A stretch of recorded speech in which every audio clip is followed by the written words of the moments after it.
Went, oh, he's kind of a good-looking lad, and pointed him out, that I think we started talking about this chap in the corner of the room. In Harry Potter, didn't give him a second glance. I just remember him as being the first character to die in the Harry Potter films. And he, to me, was just a child, really. I didn't look at him in that role and go, wow, there's a star. You know that he's a good actor, but he's a sort of ensemble actor. The day before the premiere, he was wandering around central London, you know, no one gave him a second glance. Harry Potter premiere, he walked out on centre stage, looking very cool, it must be said, velvet jacket, arms draped around his co-stars. The crowd went absolutely wild, and it was the first time that he'd ever had that kind of reaction. He wasn't too bad in the Harry Potter movie. I mean, it's a pretty, in terms of the young acting range, it's a low benchmark to hit. But I think he did shine because of that. A number of critics began to say there's a decent actor in the series, which I couldn't believe, but there he was, and for one of the younger cast, I think it was a pretty impressive performance. It was a great experience, but Rob's performance as Cedric didn't make a huge impact on the movie's fans. Deep down, our pet still harbored the restless creative spirit of a rock star. Harry Potter was a diving board, but Rob's career stayed in the shallow end for a while longer. There wasn't really a case of anyone spotting Rob after the Harry Potter films. He was living in London, in Soho, with a friend, having a great time hanging out, playing his music. I think Robert's real passion in his life, other than the acting, is music. And he's been playing guitar and playing the piano since he was 3-4 years old, and it was hugely encouraged. And it is by so many families growing up in that kind of area. They've got a lot of cash, so Mummy and Daddy will send you off to piano lessons. You will sit in your lovely house somewhere and play guitar. So it was encouraged, and I think it's his real love and real passion. And he has made no secret of the fact that if and when his movie career goes sour, this is what he'll do. He'd go to open mic nights at a club owned by music manager Phil Taylor. Rob's great looks and music writing ability impressed Phil. Maybe the musical Rob was taking over center stage. Nobody at the club had any idea he was a film star in the making.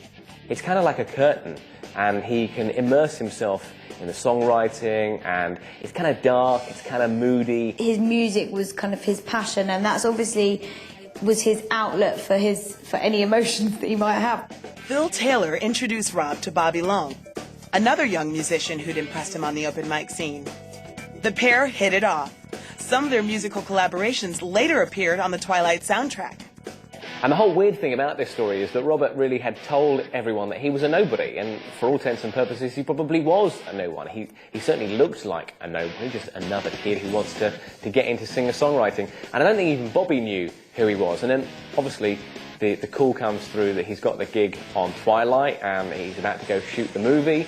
So I'd love to have been a fly on the wall when he broke it to his new best friend that actually he wasn't just, bumbling along, one of life's I'll sort of strum songs and almost a busker, that he was going to be shooting a movie in Hollywood. I'd love to have been, oh yeah, hi, by the way, I'm not a nobody, I'm actually going to be the biggest movie star on the planet in 6 months. How do you broach that story? Rob's creative demons were still at war. He was passionately drawn to his music, but still enjoyed the challenge of acting. Instead of waiting around for the next call from Hollywood, he decided to do something more intimate. He won a part in a West End production called The Woman Before. The 1 minute Robert is playing the son of this couple in this amazing play, which should be really great for him.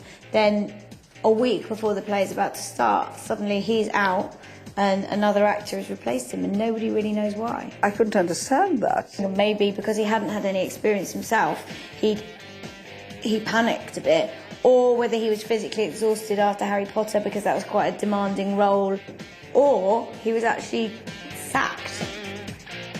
A life treading the boards was not to be. Instead, the movies were calling.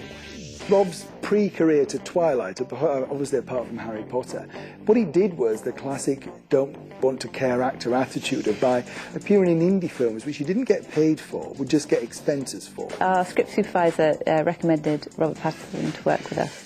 And mainly because he thought he could take direction well. He wasn't too big for his own boots, even though he was 20 and had a relative amount of success. And obviously he had cheekbones that you could cut steak on.